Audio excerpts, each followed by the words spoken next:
எல்லாருமாக தியானிக்க போகிறோம். கர்த்தர் நல்லவர். அல்லேலூயா. சுத்தமுள்ள இருதயர்களுக்கு கர்த்தர் நல்லவராக இருக்கிறார். ஒரு பாடலோடு இந்த வார்த்தைக்காக நான் கடந்து செல்வோம். தொல்லைகள் கஷ்டங்கள் சூழ்ந்திடும், துன்பம் துக்கம் வரும், இன்பத்தில் துன்பம் தோன்றிடும், இருளத் தோன்றும் என்றும். தொல்லைகள் கஷ்டங்கள் சூழ்ந்திடும், துன்பம் துக்கம் வரும்,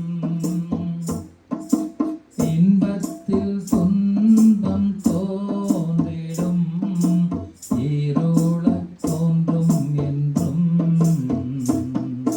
சோதனை வாரும் நேரத்தில் சொற்கேட்கும் செவியிலே, பரத்திலிருந்து ஜெயம் வரும், பரன் என்னை காக்க வல்லோ.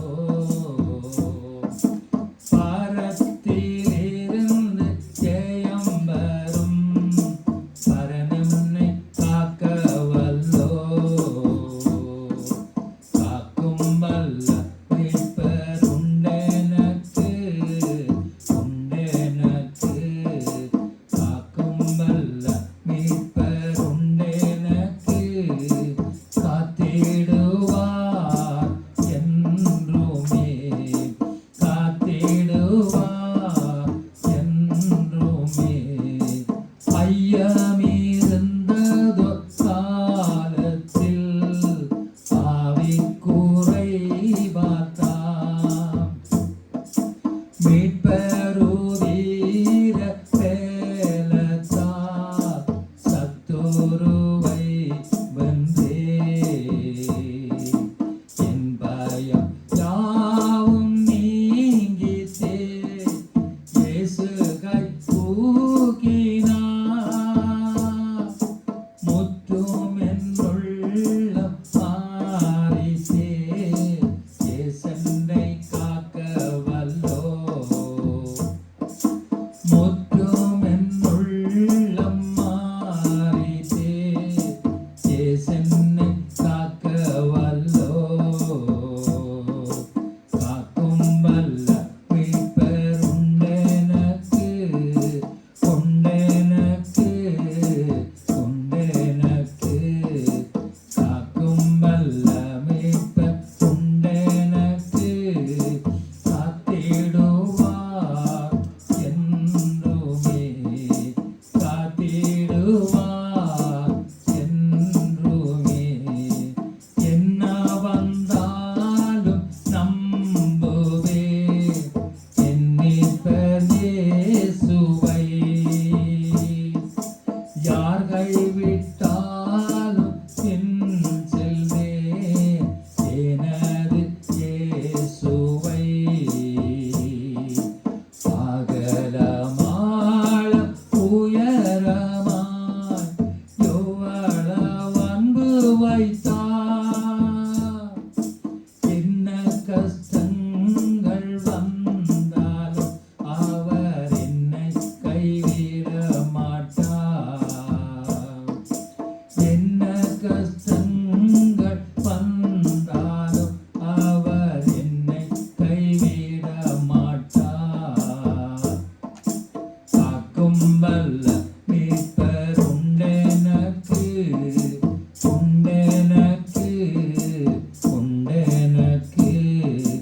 காக்கும் வல்ல மீட்பர் உண்டெனக்கு, காத்திடுவார் என்றுமே, காத்திடுவார் என்றுமே. இயேசு கிறிஸ்துவின் நாமத்திலே பரிசுத்த பிதாவே, ஆமென்.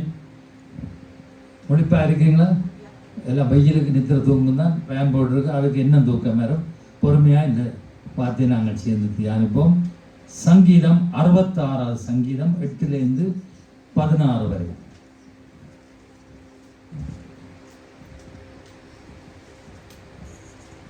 ஜனங்களே, நம்முடைய தேவனை ஸ்தோத்திரித்து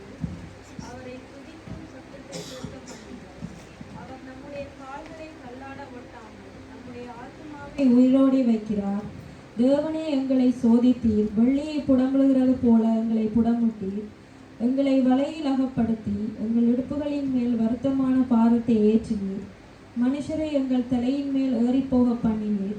தீயையும் தண்ணீரையும் கடந்து வந்தோம். செழிப்பான இடத்தில் எங்களை கொண்டு வந்து விட்டீர். 16 மட்டும் வாசிங்க. சர்வாங்க தகன பலிகளோடே உமது ஆலயத்துக்குள் பிரவேசிப்பேன். என் இக்கட்டில் நான் என் உதடுகளை திறந்து என் வாயினால் சொல்லிய பொருத்தனைகளை உமக்கு செலுத்துவேன். ஆட்டுக்கடாக்களின் நினப்புகையுடனே கொழுமையானவைகளை உமக்கு தகன பலியாக விடுவேன். காளைகளையும் செம்மறி ஆடுகளையும் கடாக்களையும் உமக்கு பலியிடுவேன். தேவனுக்கு பயந்தவர்களே, நீங்கள் எல்லாரும் வந்து கேளுங்கள். அவர் என் ஆத்துமாக்கு செய்ததை சொல்லுவேன். ஆமென்.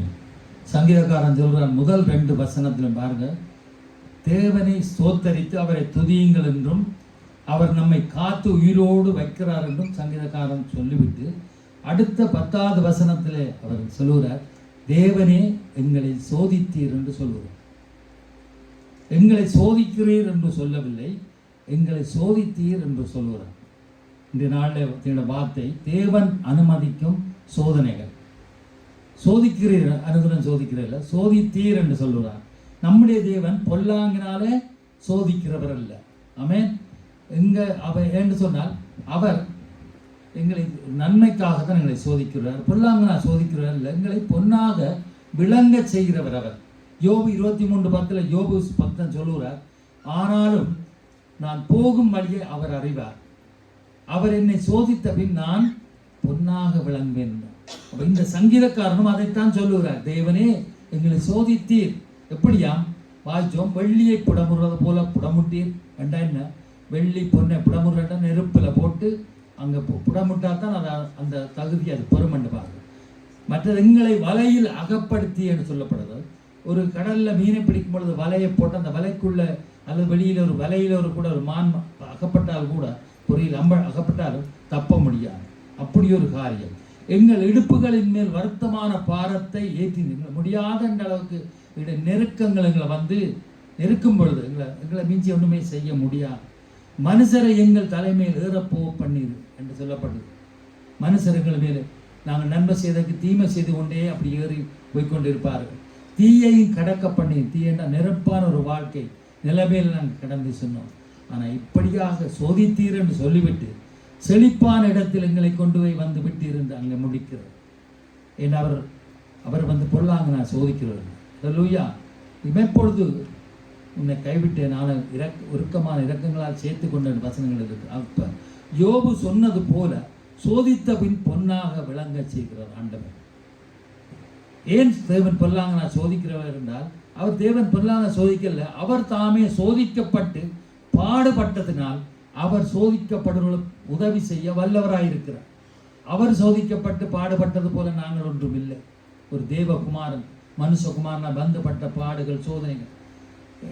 அங்கே யாக்கோபு 1:12 சொல்லப்படுது, சோதனைகளை அவர் அனுமதிக்கிறார், ஆனால் அந்த சோதனைகளை சகிக்கிற மனுஷன் பாக்கியவான் சொல்லப்படுது. யாக்கோபு அழுகிறார். தேவன் சோதனைகளை அனுமதிக்கிற காரணம் நாம் அவருக்கு ஏற்ற தகுதியில் உள்ளவர்களாக இருக்க வேண்டும் என்ற காரணத்தினால் சோதனைகளை எங்களுக்கு அனுமதிக்கிறார். ஒரு எக்ஸாம் இருக்கிற பரீட்சை வந்தால் அதில் நான் இப்போ இங்கே பார்க்க போகிறேன், ஆயஸோ தேயோஸோ பேசோன்ற வகுப்புகள் தராதவர்கள் அங்கே சயின்ஸ் கொமர்ஸ் ஆர்ட்ஸ் நாங்கள் படித்தது போல் எக்ஸாம் வச்சா தான் அதுக்குரிய தகுதி எங்களுக்கு அதுக்குரிய தகுதி கிடைக்கிறது. இப்போ நாங்கள் ஒரு வசனத்தை வாசிப்போம். மத்தேயு 22ஆம் அதிகாரம் 14ஆவது வசனம் நான் வாசிக்கிறேன். அந்த படியே வசனத்தை போடுங்க. அழைக்கப்பட்டவர்கள் அநேகர், தெரிந்து கொள்ளப்பட்டவர்கள் சிலர். என்ன சொல்லப்படுற வசனம்? அந்த படியே அழைக்கப்பட்டவர்கள் அநேகர், தெரிந்து கொள்ளப்பட்டவர்கள் சிலர். இந்த வசனம் எங்களுக்கு அடிக்கடி சொல்லும் அநேக காரியங்களுக்கு இது வார்த்தையில் தியானிப்பார்கள். இந்த காரியம் ஆண்டவர் சீசர்களுக்கு உவமையாய் சொல்லுகிற ஒரு காரியம்.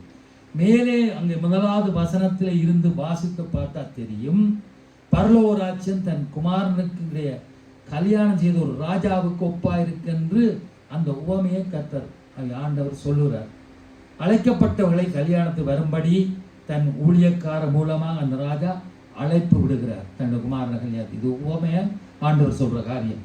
அவர்களோ வரமனதில்லாமல் இருந்தார்கள். பிறகு வேறு ஊழியக்காரரை அனுப்புகிறார். அப்பவும் அவர்கள் அசட்டை பண்ணுகிறார். அழைப்பு விடுகிறது, ஆனால் அசட்டை பண்ணுகிறார். இன்னும் வேறு கூட்டத்தார் ராஜா அனுப்பின ஊழியக்காரரை பிடித்து அவமானப்படுத்தி கொலை செய்தார். வாசி பார்த்தா தெரியும். அப்போ உடனே ராஜா கோபம் அடைந்து பெரிய படைச்சேனை அனுப்பி அந்த கொலையா பாதா எல்லாரையும் அழித்து அந்த பட்டணத்தையும் சுட்டு எரித்து போட்டார். பிறகு அழைக்கப்பட்டவர் அபாத்திரமாய் போய்விட்டாள் என்று அறிந்து ஊழியக்காரர்களை அனுப்பி வழி சந்திகளிலே காணப்படுகிற யாவரையும் கல்யாண விருந்து சாலைக்கு அழைப்பித்தார். அழைக்கப்பட்டவர் அபாத்திரமாய் போய்விட்டார்கள். இன்றைக்கு எத்தனை உலகத்தில் அழைத்திருக்கிறார், அபாத்திரமாய் போய்விட்டார்கள். நல்லோர் பொல்லோர் யாவரும் அந்த கல்யாண சாலைக்கு விருந்தாளிகளாய் வந்தார்கள். ராஜா இதை கண்டு விருந்து சாலை நிரம்பி வழிந்தது. ஆனாலும் அங்கே கல்யாண வஸ்திரம் தரித்திராத ஒரு மனிதனை ராஜா அங்கே கண்டு கேட்கிறார், சிநேகிதனே, நீ கல்யாண வஸ்திரம் இல்லாதவனாய் இங்கே எப்படி வந்தாய் என்று கேட்டதுக்கு அவன் பேசாமல் இருந்தான். உங்களுக்கு தெரியும், வஸ்திரம் என்றால் ரட்சிப்பை குறிக்கிறது. தேவன் எல்லாரையும் அழைக்கிறார். இந்த இடத்துல வந்திருக்கிறோம், எல்லாருக்கும் ரட்சிப்பு இருக்கோன்றது எங்களுக்கும் கடவுளுக்கும் தான் தெரியும். அதைத்தான் கல்யாண வஸ்திரம் இல்லாம எப்படி வந்தான், அவன் பேசாமல் இருந்தான். உடனே ராஜா அழுகையும் அவன் கால்கைகளை கட்டி கொண்டு போய் அழுகையும் பற்கடிப்பும் உண்டாயிருக்கிற புறம்பான அங்கு இருளிலே நரகத்தில் போடும்படி பனைவிடைக்கார கட்டளை தாண்ட அந்த உபமேமை ஆண்டவர் சொல்லிவிட்டு அதுக்கு பிறகு சொல்றார், அந்தப்படியே அழைக்கப்பட்டார்கள் அநேகர், தெரிந்து கொள்ளப்பட்டவர்களோ சிலர். எல்லாரும் கத்திடத்துல வரலாம், ஆனால் அவருக்கு ஏற்ற தகுதி இருக்க வேண்டும். ஏனென்றால் எல்லாரையும் அவர் அழைக்கிறார். அவர் யாரையும் புறம்பே தள்ளுறதில்லை. ஆனாலும் அவர் விரும்புகிற காரியம் எல்லாரும் கல்யாண வஸ்திரம் உள்ளவளாய் இருந்தார்கள், அவன் மாத்திரம் அந்த வஸ்திரம் இல்லாத இருந்தான். நாம் இன்றைக்கு தேவ சமூகத்தில் கூடி வந்து ஆராதிக்கிறோம். சிலர் தேவைகளுக்கு மாத்திரம் நாங்கள் தேவனை தேடுகிறோம். அங்கே உண்மையான ரட்சிப்பு இல்லை. அநேகர் வந்தார்கள், போய்விட்டார்கள். இன்றைக்கும் யார் அப்படியோ எங்களுக்கு தெரியாது. ஆவியானவர் சொல்கிறார், அதுதான் அந்த கல்யாண விருந்து சாலையில் நடந்தது. எல்லோரும் விருந்துக்கு அழைக்கப்பட்டார்கள், நானும் அழைக்கப்பட்டேன் என்று சொல்லி அவன் அங்கே போய் உட்கார்ந்திருந்தான். ஆனாலும் அவன் கல்யாண வஸ்திரம் இல்லாதவனாய் இருந்தான். வேதம் சொல்கிறார், நாமும் தெரிந்து கொள்ளப்படுகிற காரியத்தில் இப்படியான சோதனைகள் வரும். அதைத்தான் தேவன் அனுமதிக்கிறார். ஆனால் இப்படிப்பட்ட காரியத்தை நாம் ஜாக்கிரதையாக இருந்து ஜெயம் எடுக்க வேண்டும். வேதம் சொல்ற முடிவறிய நிலை நினைப்பவனே ரட்சிக்கப்படுவார். பாருங்க, தெரிந்து கொள்கிற பொழுது அங்கே டெஸ்ட் நடக்கிறது. எல்லாரும் அழைக்கப்பட்டு எல்லாருக்கும் சோதனை பரீட்சை நடக்கிறது. ஆனால் ஒரு சிலர் தான் தெரிந்து கொள்ளப்படும். அடுத்த காரியம் மத்தேயு 13ஆம் அதிகாரம் 47-30 வாசிக்க சீக்கிரமா. மத்தேயு 13ஆம் அதிகாரம் 47-50 வரை. அன்றையும் பரலோக ராஜ்யம் கடலிலே போடப்பட்டு சகலவிதமான மீன்களையும் சேர்த்து வாரிக்கொள்ளும் வலைக்கு ஒப்பாயிருக்கிறது. அது நிறைந்த போது அதன் கரையில் இழுத்து உட்கார்ந்து நல்லவைகளை கூடைகளில் சேர்த்து ஆகாதவைகளை எறிந்து போடுவார்கள். இப்படியே உலகத்தின் முடிவிலே நடக்கும். தேவதூதர்கள் புறப்பட்டு நீதிமான்களின் நடுவில் இருந்து கொள்ளாதவர்களை பிரித்து அவர்களை அக்கினி சூளையிலே போடுவார்கள். அங்கே அழுகையும் பற்கடிப்பும் உண்டாயிருக்கும். அடுத்த தெரிவு பாருங்க, அடுத்த டெஸ்ட் சோதனை பரீட்சை நடக்குது பாருங்க. இதுலையும் தெரிவு செய்கிற காரியம் நல்லது எது கூடாது என்று தெரிவு செய்யப்படுது. வலையில் சகல விதமான மீன்களும் வந்து சேர்ந்து இருந்து வலை நிறைந்து காணப்பட்டது. அவர்கள் நல்ல வேலை கூடையில் கேட்டு ஆகாதவளை எறிந்து போடுவார்கள். இங்க மீன்கள் எதை குறிக்கிறது? ஆத்மாக்களை குறிக்கிறது. எப்படிப்பட்ட ஆத்மா? நான் படித்தவன், பணக்காரன், நான் உயர்ந்தவர், நான் இந்த ஊரான் என்று பலவிதரப்பட்ட மீன்கள் எல்லாம் அந்த இடத்துல ஆத்மாக்கள் இருக்கிறது.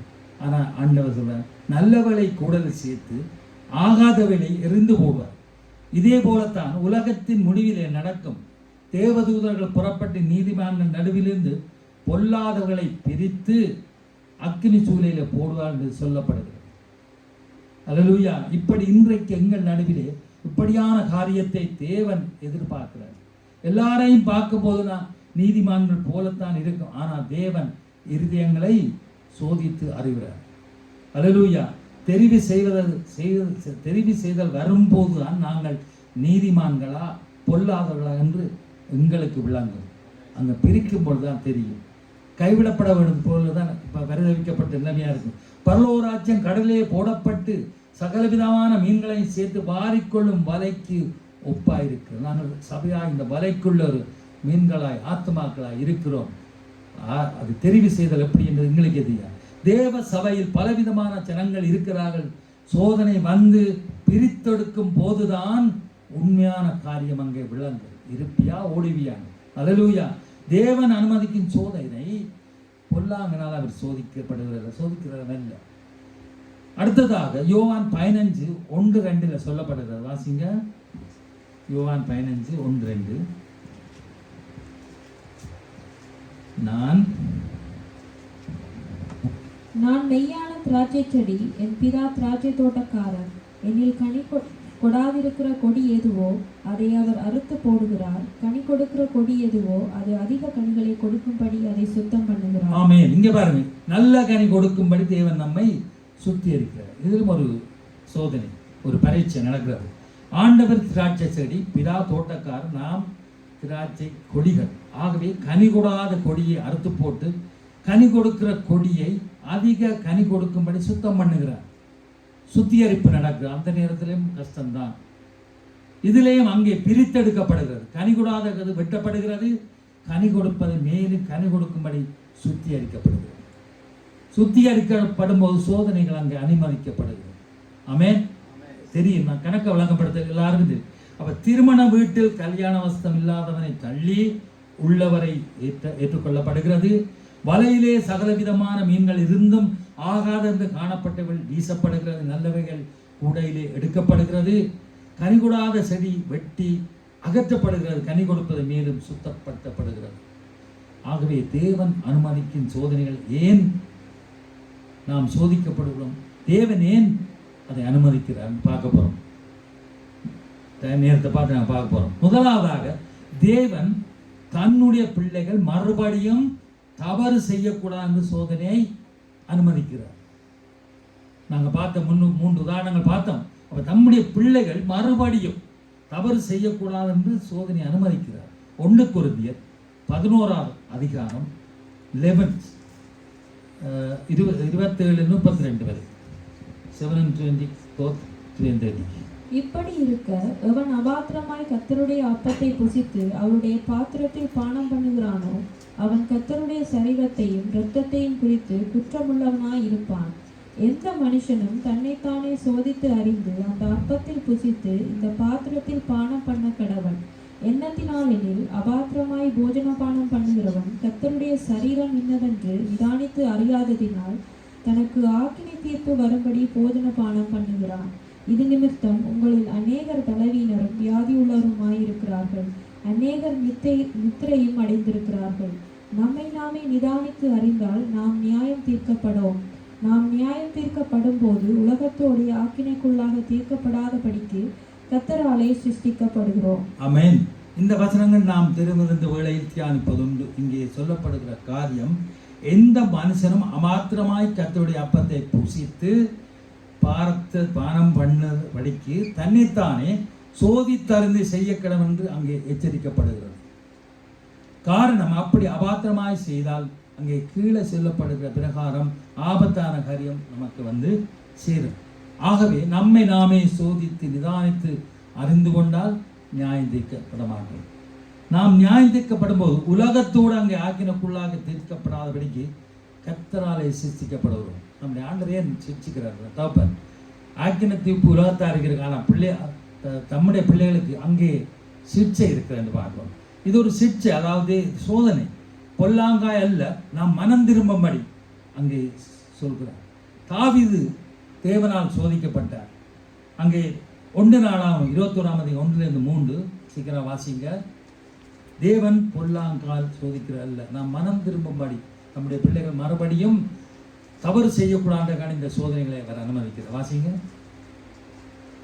1 நாளாகமம் 8:23. 1 நாளாகமம் 21:1-3. சாத்தான் இஸ்ரவேலுக்கு விரோதமாய் எழும்பி இஸ்ரவேலை தொகையிடுறது தாவீதை ஏவி விட்டது. நீங்க வாசிங்க. அப்படியே தாவீது யோவாபையும் ஜனத்தின் செருவைக்காரரையும் நோக்கி, நீங்கள் போய் பெர்செபா தொடங்கி தான் மட்டும் இருக்கிற இஸ்ரவேலை எண்ணி அவர்கள் இலக்கத்தை நான் அறியும்படிக்கு என்னிடத்தில் கொண்டு வாருங்கள் என்றான். அப்பொழுது யோவாப், கர்த்தருடைய ஜனங்கள் இப்போது இருக்கிறதை பார்க்கிலும் நூறத்தனையாய் அவர் வர்த்திக்க பண்ணுவாராக. ஆனாலும் ராஜாவாகிய என் ஆண்டவனே, அவர்கள் எல்லாரும் என் ஆண்டவனின் சேவைக்காரர்கள் அல்லவோ? என் ஆண்டவன் இதை விசாரிப்பானே. இஸ்ரவேலின் மேல் குற்றமுண்டாக இது நடக்க வேண்டியது என்ன என்றான். இதிலே சாத்தான் இஸ்ரவேலுக்கு விரோதமாக எழும்பி தாவீதை பயன்படுத்தின காரியம். தாவீது ஜனங்களை தொகையிடும்படிக்கு யோவாபுக்கு சொன்ன போதும், தளபதி சொன்ன போதும் அவன் சொல்லுறான், இப்ப இருக்கிற ஜனங்களை பார்த்து கர்த்தர் நூறத்தனையாய் வர்த்திக்க பண்ணுவார். தாவீதுடைய இராணுவம் படை இவ்வளவு வல்லமை உள்ளது. ஆனால் அங்க பிசாசு அவன் தாவீதுக்குள்ள புகுந்தபடியால், சாத்தான் புகுந்தபடியால் அங்கே அவனுக்கு ஒரு கேடு உண்டாக்கும்படியாக இந்த காரியம் நடக்கிறது. அதுதான் அவன் யோவாப் சொல்கிறான். அந்த யோவாப் சொல்கிறான், என்ன இது இப்போ இருக்கிற விட இன்னும் நூறத்தினை வர்த்திக்க பண்ணுவார். ஆனாலும் ஏன் ராஜாவி, இஸ்ரவேலின் மேல் குற்றம் உண்டாக இது நடக்க வேண்டியது என்ன என்று அவன் சொல்கிறான் போதும். ஆனால் தாவீது ராஜா, அவன் தளபதி என்றபடி தாவீதின் வார்த்தை மேலாக உயர்ந்தபடியால் அதை யோவாப்பால் மீற முடியவில்லை. முழு ஜனத்தையும் இலக்கம் பார்த்து கொடுத்தார். ஆனாலும் ராஜாவின் வார்த்தை அங்கே யோவாவுக்கு மிகவும் அருவருப்பாக இருந்தது. ஏன் இந்த ராஜா அப்படி செய்கிறாங்க? அப்படி இருந்தபடியால் லேவி பெஞ்சமின் கோத்திரங்களை அவன் இலக்கம் பார்க்கவில்லை. அப்படி அந்த இலக்கம் பார்த்தது கர்த்தருக்கு இந்த இலக்கம் பார்க்கிற காரியம் ஆகாததாக இருந்தபடியால் அவர் இஸ்ரவேலை வாதித்தார். உங்களுக்கு தெரியும், ஏன்னா கர்த்தர் இஸ்ரவேலுக்காக யுத்தம் பண்ற கர்த்தர். அப்ப தாவீதை ஏவி பிசாசு சாத்தான் ஏவிட்டபடியால் அவன் தன்னோட படைபலத்தை பார்க்கிறான், கர்த்தரை மறந்து. அல்லேலூயா. அப்ப தாவீதுக்கு முன்பாக 3 காரியத்தை வைத்து அதில் ஒன்றை தெரிந்து கொள்ள என்று கர்த்தர் சொல்றார். அவருக்கு அது நீ செய்யறது ஆகாத காரியமா இருக்கிறது, இப்போ உனக்கு பனிஷ்மென்ட் வருகிற 3 காரியத்தை அவர் கொடுக்கிறார். 3 வருஷம் பஞ்சமோ, அல்லது சத்துருக்கு முன்பாக நீ முறிந்தோடி சங்காரமாவதோ, அல்லது 3 நாள் உண்டாகும் கொள்ளை நோய், நீ அதை சூஸ் பண்ணு சொல்லியிருக்க. தாவீது பார்த்தான், மனுஷன் காலில் விழாதபடிக்கு கர்த்தருடைய கையிலே விழுந்தான். கொள்ளை நோயை மட்டும் தெரிந்து கொண்டான். இந்த கொள்ளை நோயாளி 70,000 பேர் இஸ்ரவேலிலே செத்தார்கள் என்று பாருங்க. சாத்தான் தாவீதுக்கு சாத்தான் போட்ட சதியால் சோதனை அங்கே வந்தது. கர்த்தர் அனுமதித்தார். அவன் 3 வருஷம் பஞ்சம் என்று சொல்லி இருந்தால் உணவுக்காக இன்னொரு தேசத்தில போய் ராஜாட போய் கையேந்த வேண்டி வந்திருக்கு. யுத்தம் என்று சொல்லியிருந்தால் யுத்தத்தில் தாவீது தோல்வியை கண்டு சிறப்பிடிக்கப்பட்டு அப்படியே சனங்களாவனும் சங்காரமாய் போயிருப்பார். ஆனால் அவன் யோசித்தான், கர்த்தரின் கையில் விழுந்தபடியால் 70,000 பேரோடையே முடிந்து போனது. இதை கர்த்தர் அனுமதித்தார்.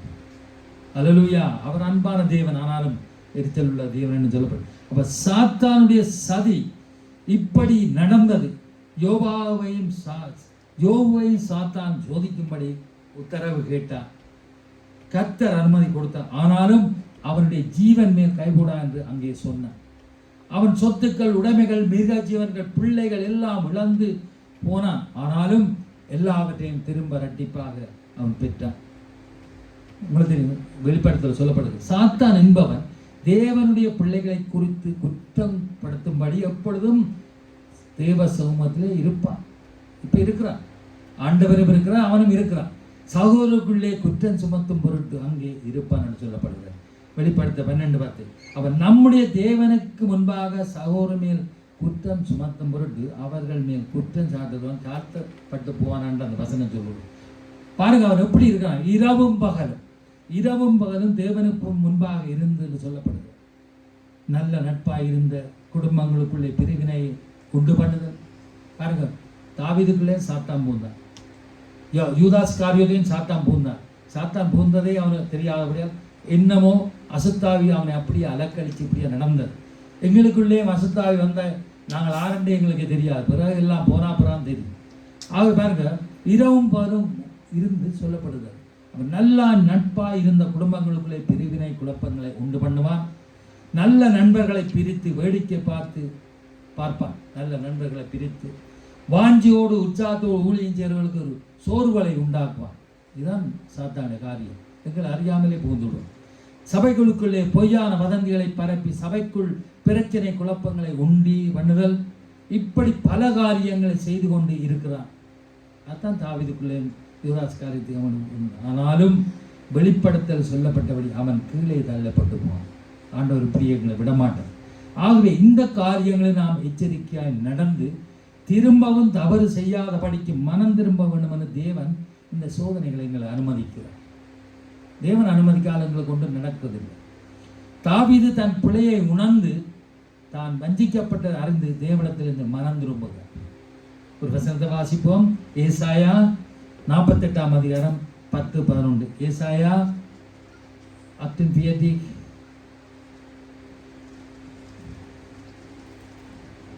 ஏசாயா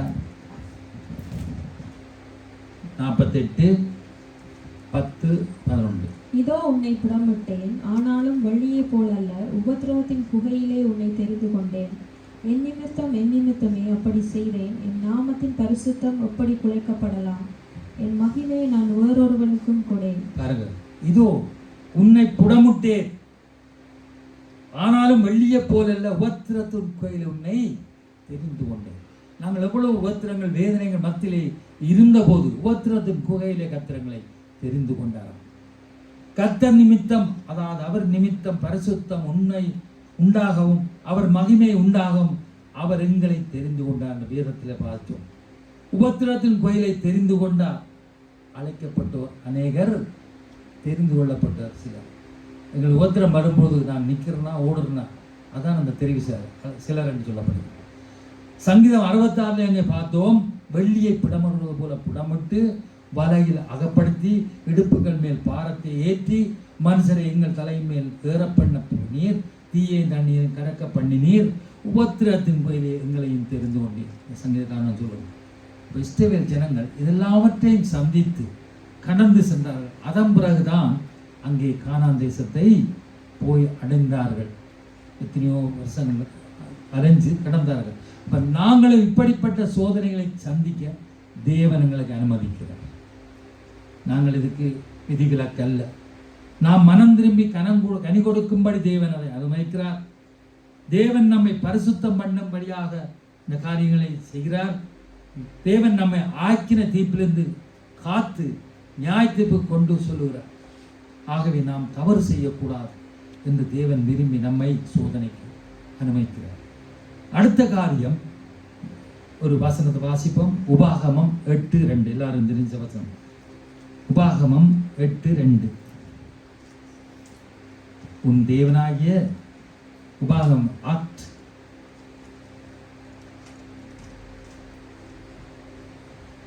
உன் தேவனாகிய கர்த்தர் உன்னை சிறுமைப்படுத்தும்படிக்கும் தம்முடைய கட்டளைகளை நீ கைக்கொள்வாயோ கைக்கொட்ட மாட்டாயோ என்று அவர் உன்னை சோதித்து உன் இருதயத்தில் உள்ளதை நீ அறியும்படிக்கும் உன்னை இந்த 40 வருஷம் அளவும் வனாந்தரத்தில் நடத்தி வந்த எல்லா வழியையும் நினைப்பாயாக.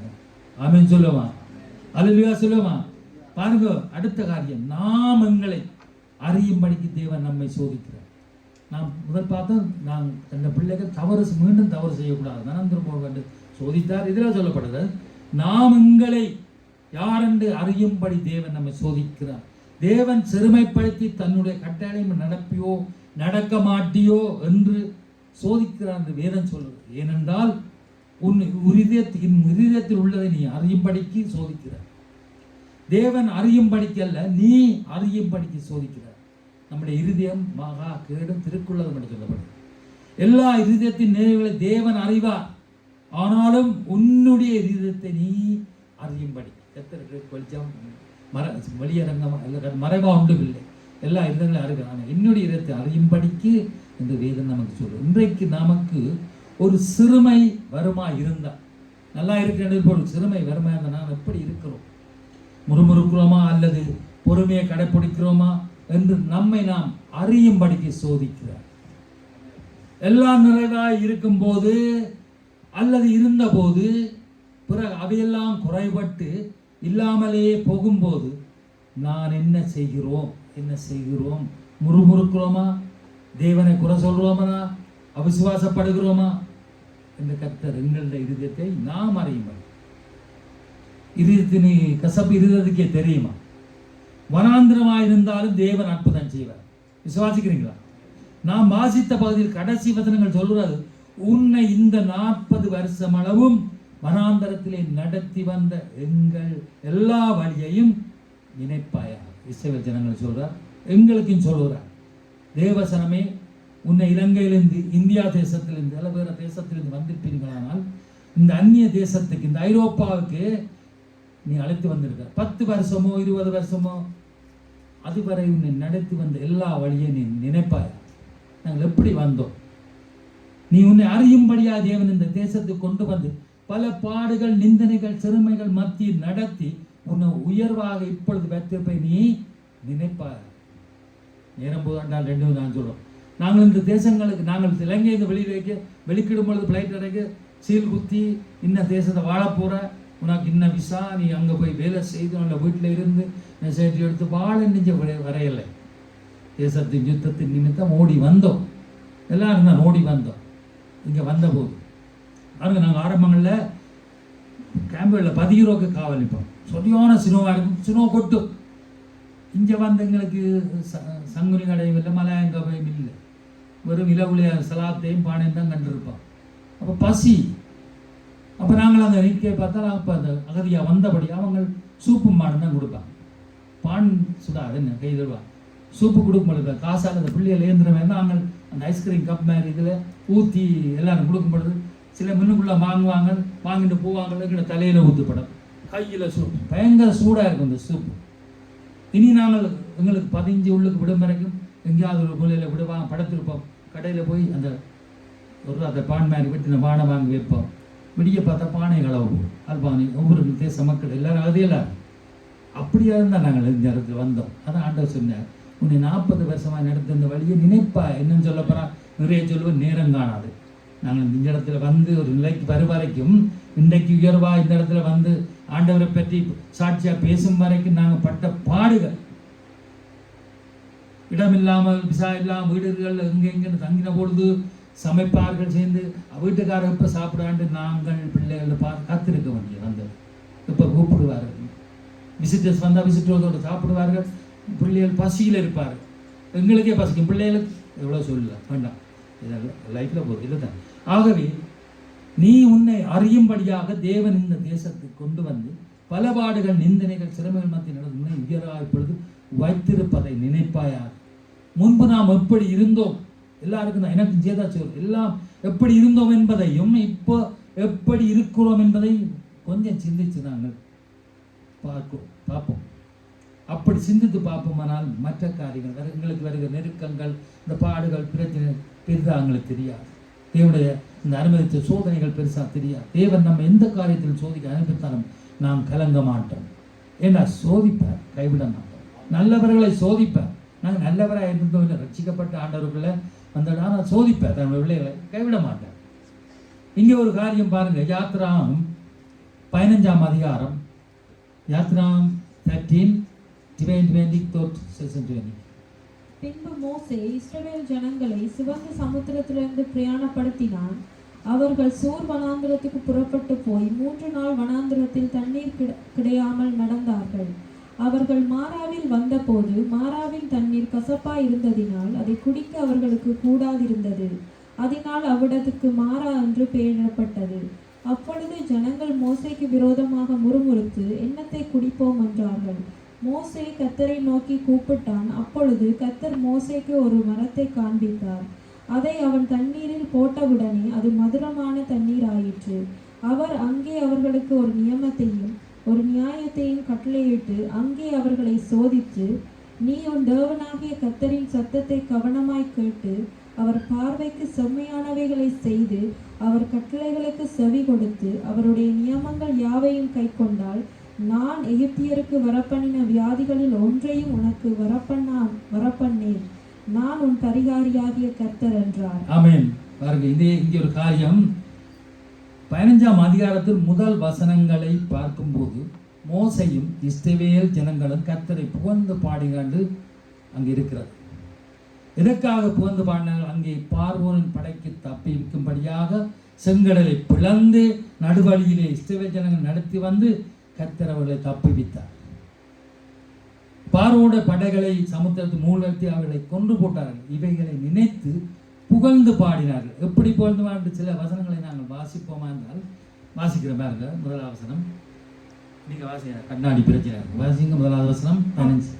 அப்பொழுது மோசேயும் இஸ்ரவேல் புத்திரரும் கர்த்தரை புகழ்ந்து பாடின பாட்டு, கர்த்தரை பாடுவேன், அவர் மகிமையாய் வெற்றி சிறந்தார், குதிரையும் குதிரை வீரனையும் கடலிலே தள்ளினார். கர்த்தர் என் பலனும் என் கீதமுமானவர், அவர் எனக்கு இரட்சிப்புமானவர், அவரே என் தேவன், அவருக்கு வாசஸ்தலத்தை ஆயத்தம் பண்ணுவேன், அவரே என் தகப்பனுடைய தேவன், அவரை உயர்த்துவேன். கர்த்தரே யுத்தத்தில் வல்லவர், கர்த்தர் என்பது அவருடைய நாமம். அப்படியே பாருங்க, அப்படியே 11ஆம் வசனம் வரைக்கும் ஆண்டவரை புகழ்ந்து நேரங்களாம் புகழ்ந்து இப்படியெல்லாம் புகழ்ந்து பாடின ஜனங்கள் தான் இங்கே தண்ணீர் குறைபட்ட போது முறுமுறுத்தார். கசப்பான நீரை குடிக்க முடியாது கர்த்தருடைய ஊழியக்காரனைய மோசைக்கு விரோதமாக முறுமுறுத்தார். இன்னைக்கு அப்படித்தான் நாங்களே எழுப்புட்டு சிக்கிட்டு போட்டு ஊழியக்காரர்களை குறை சொல்றோம். சபைக்கே வராமல் இருக்கிறான், அங்கே போயிடலாம். இங்கே இந்த ஜனங்கள் எல்லாம் நிறைவாக வந்தபோது புகழ்ந்து பாடுங்க, ஆண்டவர் நல்லவர். அப்படிதான் அங்கே சுவிஸில் இருந்தார். இத்தாலிக்கும் சுவிஸுக்கும் மேட்ச் நடந்ததான். அதில் சொன்ன அவர் சுவிஸில் ஆக்சிடென்ட் இது சுவிஸ் ஒன்று அடியா நீ தான் மெல்லோட அப்பா நான் இந்த தேர்தெடுப்போம். அடுத்த நான் பார்த்தால் அவருக்கு நாட்டை விட்டு போச்சு கடிதம் வந்தேன். எங்களோட ராதிகாட தாப்பனாடுறான். ஓகே, அவர் இருந்துட்டார். அதே மாதிரி தான் இவர்கள் கர்த்தர் நல்லது செய்யும்போது புகழ்ந்து பாடினார். புகழ்ந்து பாடி போட்டு இப்போ மோசைக்கு விரோதமாக ஊழியக்காரன் விரோதமாக அவர் வழிநடத்த ஊழியக்காரன் விரோதம் கொடுத்தார். அங்கே மோசை கூட இவர்களுடன் சேர்ந்து தான் வருகிறான். அவருக்கு விசேடமாக அங்கே ஒன்றும் கிடைக்கவில்லை. 12 பாண்டான். இவர்களைப் போல்தான் அவருக்கு தாகம் உண்டானது, பசி உண்டானது. ஆனால் குறை வந்தபோது அந்த ஜனங்கள் மோசைக்கு விரோதமாக முறுமுறுத்தார். நாங்கள் வாசித்த போது 8:2 கர்த்தர் உன்னை சிறுமைப்படுத்தி படிக்கும், தம்முடைய கட்டளை நீ கை கொண்டாயோ கை கொள்ள மாட்டேன் என்று அவர் உன்னை சோதித்து உன் இருதயத்திலுள்ள நீ அறியும் படிக்கும், உன்னை இந்த வனாந்தரத்தில் 40 வருஷம் நடத்தி வந்த நீ நினைப்பாயாக சொல்லப்படுகிறது. வனாந்தர பாதை நடத்தி நம்மை சோதிக்கிறார். அந்த வனாந்தரத்தில் நாம் சிறுமைப்படும் போது அவருடைய கட்டளைகள் நாம் கை கொள்ளுறோமா என்றும் நாம் அறியும்படித்தான் இந்த நேரத்தில் கை கொள்கிறோமா அறியும்படிக்கு தான் நடத்துகிறார். ஆகவே நாம் சோதிக்கப்படுவதன் காரணம் நம்மை நான் அறிய வேண்டும் என்பதற்காக. நாம் உலகத்தாரை போல இருக்கிறதுக்காக தேவன் நம்மை அழைக்கவில்லை. அவருடைய கட்டளைகளை கை கொண்டு அவருக்குள் வாழும்படி தேவன் நம்மை அழைத்தார். ஓமை இல்லையோ? ஆகவே தேவன் நம்மை சோதனைக்கு அனுமதிக்கிறார். நாம் சுமைப்பட்டாலும் ஒடுக்கப்பட்டாலும் தேவன் அற்புதம் செய்வார். மாறாவின் கசப்பை மதுரமாக்கும் தேவன் நம்மோடு இருக்கிறார். அவருடைய கட்டளைகள் கற்பனை நியமங்களை நான் கை கொள்றோன்னு பார்க்கறது தான் சோதிக்கப்படுகிறோம். ஞானஸ்தானம் எடுக்கும் பொழுது என்ன சொல்றோம்? நான் கர்த்தரா இயேசு ஏற்றுக்கொண்டு அவருடைய கட்டளை நியமங்களை கற்பனை கை கொண்டு ஞானஸ்தானம் எடுக்கணும்னு சொல்றோம். அல்லேலூயா. அங்கே கசப்பான நீரை மதுரமாக்கியது மட்டுமல்ல, அவர்களுக்கு ஒரு நியமத்தை அங்கே கட்டளை இருக்கிறார். என்னவா? எகிப்தியருக்கு நீ இந்த சத்தத்தை கேட்டு அவள் என்னுடைய பார்வைக்கு செம்மையானவள் செய்து அவளை செவி கொடுத்து அவருடைய நியமங்களை கை கொண்டா உங்களுக்கு வியாதியை வரப்பண்ணேன் என்றார். ஏனென்றால் நானே பரிகாரியான கர்த்தர். பாருங்க, நீ இதை செய்தால் உனக்கு ஒரு கடவுள், உனக்கு ஒரு பிரசன்னம் அங்கே இருக்கு. பாருங்க எவ்வளவு நல்ல கர்த்தர். நம்முடைய கர்த்தர் முறுமுறுக்காமல் அவசுபடாமல் கவலைப்படாமல் இருந்து என்னுடைய சத்தத்துக்கு செவி கொடு, உனக்கு எந்த வியாதியும் வருவதில்லை சொல்ற. வியாதி வரந்தார் சுகம் கொடுக்கிறவர் அவர். அல்லேலூயா. எங்களுடைய சரீர பலவீனங்கள் கவனக்குறைகளால் வரலாம். இன்று தேவனுடைய வார்த்தை நமக்கு நேராக வருகிறது. நாம் கவனமாய் செவி கொடுத்து அதன்படி நடப்போமானால் நமக்கு வியாதி இல்லை, வேதனை இல்லை. அல்லேலூயா. இன்னும் இந்த இஸ்ரவேல் ஜனங்கள் இருதயத்தை அறிபடி கர்த்தர் சோதிப்பதை நாங்கள் பார்க்கிறோம். என்னென்னு சொன்னாலும் வாசிக்க தேவையில்லை. யாத்திரா 16:1-4 அங்கே பார்த்தால் தாகம் உண்டானால் குடிக்க தண்ணீர் இருந்தும் அது கசப்பானாய் இருந்தது, அதுவும் கர்த்தருடைய சோதனையாய் இருந்தது. அவர்கள் முறுமுறுத்தார்கள், கசப்பான தண்ணீரை முதலாக கர்த்தர் மாட்டார். இங்கே இப்போ 16ஆம் அதிகாரத்திலே இப்போ ரட்சியும் அப்பம் கிடக்கையில் முறுமுறுக்கிறார். முழுசா வாய்ச்சா நேரம் போகும். நம் விளங்கப்படுத்தும். கர்த்தர் மோசையோடு பேசி வனாந்தரத்திலிருந்து அப்பத்தை கொடுக்கிறார். அதிலேயும் தன்னுடைய ஞாபகத்தின் படி நடப்பார்களோ நடக்க மாட்டார்களோ என்று சோதிக்கிறார். தண்ணீர் கசப்பானது, இப்போ பசி, அவர்கள் அப்பவும் ரட்சியும் வேணும். இன்று நாமும் கூட இஸ்ரவேல் ஜனங்களைப் போல எனக்கு சாப்பிட என்ன கிடைக்கும், குடிக்க என்ன கிடைக்கும், உடுக்க என்ன கிடைக்கும் என்று சில வேளை தவிக்கிறோம். சூழ்நிலை பார்த்து, சூழ்நிலை தோல்வியாக இருந்தாலும் எல்லாவற்றையும் மாற்றுகிறது. ஆனால் நம்முடைய இதயம் எப்படிப்பட்ட நாம் அறியும்படி நாம் தேவன் எங்களையும் சோதனை அனுமதிக்கிறார். எகிப்து என்று வேதத்தில் சொல்லப்படும் ஆவிக்குரிய அர்த்தம் உலகம். உலகத்துக்கு வரப்பண்ண வியாதி உங்களுக்கு வரப்பண்ண என்று சொல்லுகிறார். இங்கே தூதர்களும் உணவாகிய மன்னாவை வானத்திற்கு வரப்பண்ணி உண்ண கொடுக்கிறார். உலகத்துக்கு வியாதி எப்படி வரட்டும், அதுக்கு நாங்கள் வரவாறு செய்வேன். இப்போ தேவதூர் உண்ணூர் அந்த உணவை ஜனங்களுக்கு, தன்னுடைய ஜனங்களுக்கு கொடுக்கிறார். கீழே வாசி பார்த்தா தெரியும், காடைகள் வந்து விழுந்து பாளையத்தை மூடிக்கொண்டார். இப்படி கர்த்தர் இறைச்சியும் அப்பத்தையும் கொடுத்து அவளை திருப்தி ஆக்கினார். யாத்திராம் 16:13 தெரியும். ஆகவே தேவன் பொல்லாங்கினால் சோதிக்கிறவர் அல்ல, நாம் எங்களை அறியும்படிக்கு அவர் சோதிக்கிறார். ஆவிக்குரிய சேவையை நாம் சிலைகளில் சோதிக்கப்படும் போது உலக பிரகாரமாக சிந்திச்சு கவலைப்பட்டு மன அழுத்தத்தினால் பிரசவ கூடி பைத்தியக்காரங்களால் தலைவடித்து நெஞ்சு பிடிச்சு அப்படியா இருக்கிறோம். கர்த்தர் என்னை கைவிட்டு விட்டாரோ, எனக்கு வீடு இல்லையே, வேலை இல்லையே, திருமணம் நடக்கவில்லையே, குழந்தை இல்லையே, பணம் இல்லையே, விசா இல்லையே என்று மனசு மாம்சத்தில் கவலைப்படுகிறோம். கர்த்தர் என்னை கைவிட்டுட்டாரோ, ஏன் எனக்கு பிடிக்கும். ஆனாலும் இந்த நாள் வரை அவர் எங்களை நடத்தி வந்த எல்லா வழிகளையும் நினைத்து பார்ப்போமானால் நம்முடைய தேவன் எவ்வளவு நல்லவர் என்று நமக்கு தெரியும். இந்த மகன் கிரியோன்னு சொல்லுவான், அவனுக்கு அந்த பிள்ளை வந்தபோது அழியுங்கன்னு சொல்லுவான். இப்போ சொன்னாங்க இல்லை, கத்தர் கொடுத்த இந்த பேசன்னு சொன்னார். அப்படி முடிவு செய்து சுகாதுள்ள அந்த குழந்தையை பெற்றெடுத்தார். பிறந்தபோது அவன் வேறு யாருக்கு நண்பர்கள் சொன்னார்கள், ஜோபிட்ட நண்பர் பாரு, இதால் நீ ஆவிக்குரிய வாழ்க்கையை போயிடும், இந்த வாழ்க்கையெல்லாம் வயது போயிடுவான். ஆனால் அந்த பிள்ளை பிறந்து இந்த நாளடைவில் பிள்ளையோட மாற்றத்தை கண்டால் அவன் சொல்கிறார், அந்த பிள்ளையை வச்சு தான் கத்த தன் ஆவிக்குரிய வாழ்க்கையில் வழி நடத்துகிறார். அவன் சொல்லுவான் அல்லேலூயா. யோபு 9:21 யோபு சொல்ல, நான் உத்தமன் என்றாலும் என் உள்ளத்தை நான் அறியேன், என் ஜீவனை ஆரோசிப்பேன். உண்மைதான், நாங்கள் நல்ல உத்தம இருந்து வாழ்ந்து வந்தாலும் நம்முடைய இருத்தை நாம் அறிய முடியாது. தேவன் ஒருவரே அதை அறிவார். நான் செய்கிறதெல்லாம் சரியாத்தான் இருக்கேன்னு. இப்போ அதனால் தான் சொல்கிறார், நீ கடந்து வந்த வழிகளை கொஞ்சம் நினைத்து திரும்பிப்பார், அப்பொழுது நீ எப்படிப்பட்டவன் உனக்கு தெரியும். இன்றைக்கு அதை எல்லாவற்றையும் மறந்து விடுகிறோம். மத்திய 6:25-34 சொல்லப்படுகிறது, நாளை தினத்துக்காக கவலைப்படாது. பூக்களை உடுத்தி வைக்கிறார், உங்களை உடுத்துவார். காகக்கைகளை போசிக்கிற உங்களை போசிப்பார். உடைக்காக என்ன செய்யணும், பூக்களை அழகாக உடுத்துற உனக்கு உடை தருவார். காக்கைகளை போசிக்கிற பறவைகளை போசிக்கிற உணவு தருவார். சுருக்கமாக அடுத்த காரியம், தேவன் தம்முடைய பிள்ளைகளை தமக்கே சொந்தமாய் இருக்க வேண்டுவதற்காக சோதனை அனுமதிக்கிறார். முதலாவது நாம் மறுபடியும் தவறு செய்து விடக்கூடாது எங்களை சோதிக்கிறார். பிறகு நாங்கள் யார், எங்களுடைய இருதயம் என்ன நாங்கள் அறியும்படிக்கு சோதிக்க அனுமதிக்கிறார். இப்பொழுது தேவன் தெரிந்து கொள்ள தம்முடைய பிள்ளைகள் தமக்கே சொந்தமாக இருக்க வேண்டும் என்பதற்காக சோதனை அனுமதிக்கிறார். ஆபிரகாம் இந்த காரியம் அல்ல, ஆதியாம் 22:1 தேவன் ஆபிரகாமை சோதித்தார். ஒரே ஒரு புத்திரனும் ஏகசுதனும் அவனுடைய நேசமாய் ஈசாக்கை தனக்கு பலியிடும்படி கர்த்தர் கேட்டார். ஆபிரகாம் எந்த மறுப்பும் தெரிவிக்காமல் அதற்கு சம்மதிக்கிறார். அல்லேலூயா. ஏனென்றால் அந்த முதிர் வயதும் பிள்ளை இல்லாதிருந்த போதும் கர்த்தர் தான் அந்த ஈசாக்கை கொடுத்தார். அவர் அந்த பிள்ளையை பலியாய் கேட்டபொழுது ஆபிரகாம் கீழ்ப்படித்தார். ஏனென்றால் தேவன் நம்முடைய எதிர்பார்க்கிறது நாம் பரிபூர்ணமாய் ஒப்புக் கொடுக்க வேண்டும் என்பதை, அவருக்கு நாம் சொந்தமாய் இருக்க வேண்டும் என்பதே அவருடைய விருப்பம். அதனால் தான் சோதனைகளை அனுமதிக்கிறார். பரீட்சை இல்லாமல் எதுவுமே நாங்கள் பெற்றுக்கொள்ள முடியாது, அந்த லெவலுக்கு வர முடியாது. யோபு கூட ஒரு இடத்துல சொல்றார், 1:21 யோபு 1:21 நிர்வாணியாய் என் தாயின் வைத்திருந்து கற்பத்திலிருந்து வந்தேன், நிர்வாணியாய் அவ்விடத்துக்கு திரும்புவேன். கர்த்தர் கொடுத்தார், கர்த்தர் எடுத்தார், கர்த்தருடைய நாமத்துக்கே சோத்திரம்.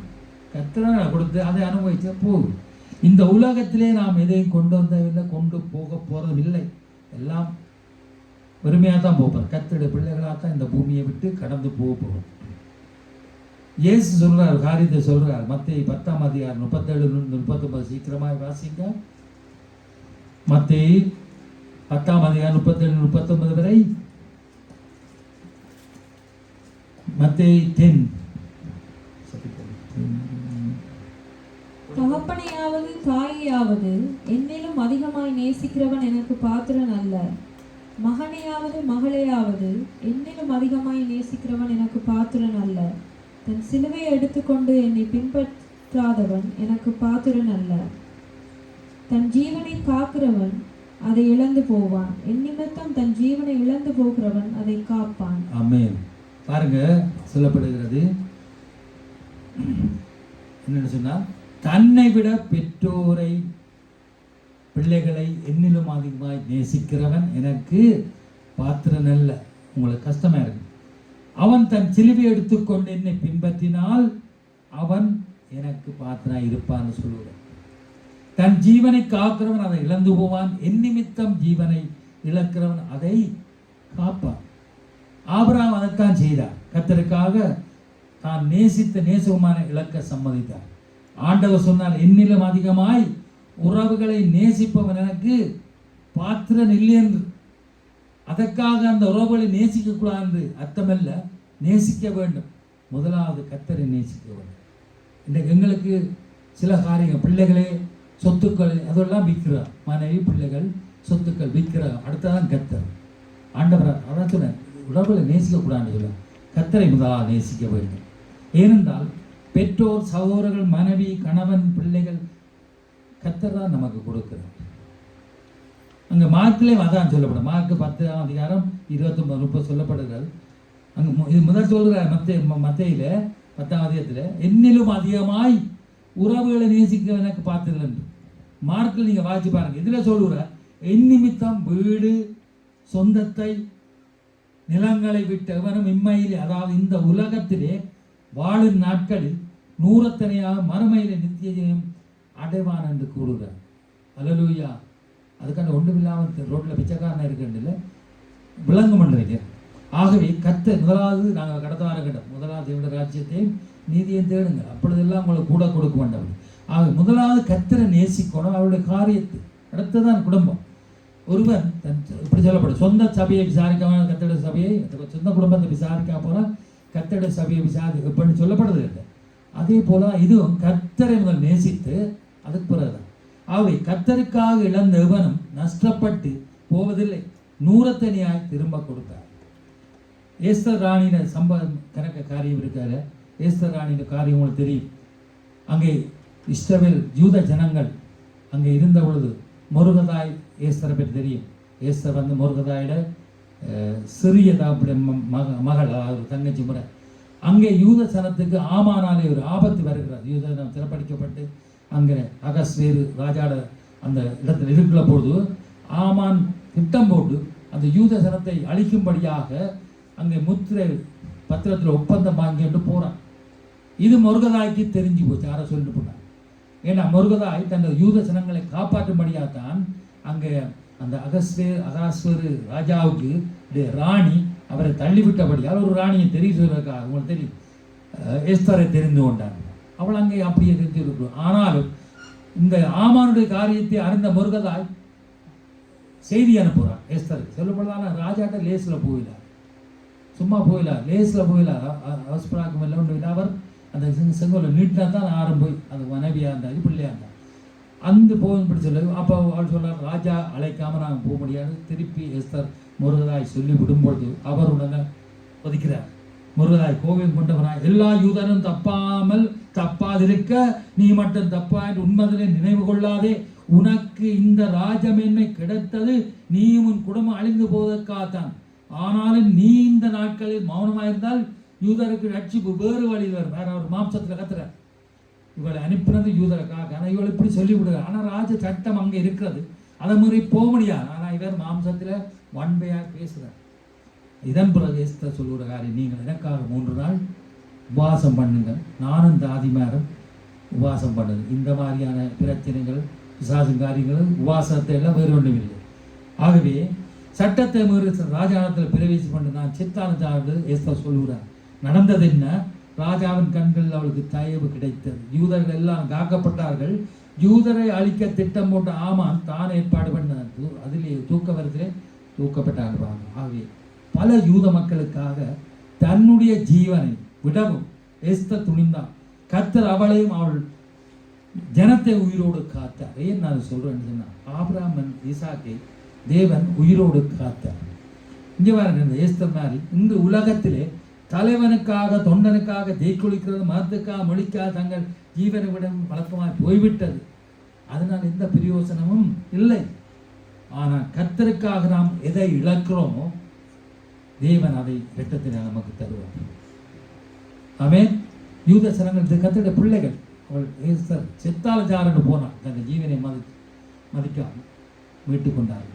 நாம் பரிபூர்ணமாய் நாம் தேவனுக்கு ஒப்புக் கொடுக்க வேண்டும். அதான் அவருடைய விருப்பம். அப்போதான் நாம் அவருடைய பிள்ளைகளாய் இருப்போம். ஆகவே சங்கீதக்காரன் 66 சொல்லப்பட்டபடி தேவனே எங்களை சோதித்தீர், ஆனாலும் எங்களை செழிப்பானத்திலே கொண்டு வந்து விட்டீர். எல்லாரையும் அழைக்கிறார், ஆனாலும் சில பேர் மட்டும் தெரிந்து கொள்கிறார். ரட்சிப்பு பூர்ணப்பட்டவனையும் பரிசுத்த நீதி உள்ளவனையும் நல்ல கனி கொடுக்கிறேன் தெரிந்து கொள்கிறார். அதுவும் சோதனைக்கு பிறகுதான் தெரிந்து கொள்கிறார். சோதனை அனுமதிப்பதன் காரணம் நாம் மறுபடியும் தவறு செய்யக்கூடாது என்பதற்காகவும், நாம் எங்களை அறியும்படிக்கும் அவருடைய பிள்ளைகளாகிய நாம் அவருக்கே சொந்தமாக இருக்க வேண்டும் என்பதற்காகவும் அவர் சோதனை அனுமதிக்கிறார். ஆபிரகாம் சோதிக்கப்பட்டார், தாவீது சோதிக்கப்பட்டார், யோபு சோதிக்கப்பட்டார். வேதத்தில் அநேகரை சொல்லலாம். திரும்பவும் கண்டிப்பாய் பெற்றுக்கொண்டார்.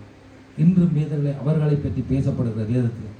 ஆகவே நாமும் சோதனைகளை சகித்து பாய்க்கானங்களாய் மாற எழுந்திருப்போம். இந்த வார்த்தைகளுக்கு எங்களை ஒப்பு கொடுப்போம். கர்த்தர் எங்களோடு பேசினார். இந்த பாடலை பாடும்பொழுது எங்கள் உள்ளந்திரியை ஆராய்ந்து பார்ப்போம். எனக்கு ஏன் சோதனை வருது? நாங்கள் மாம்சத்திலே எவ்வளோ காரியங்கள் போராடி இருக்கிறோம். ஏதோ முடிந்தளவில் ஆவியானவர் எழுதி வைத்திருக்கிற வார்த்தைகளை நாங்கள் தியானிக்கக்கூடிய இருந்தது. கர்த்தர் நல்லவர். இந்த பாட்டப்படும்.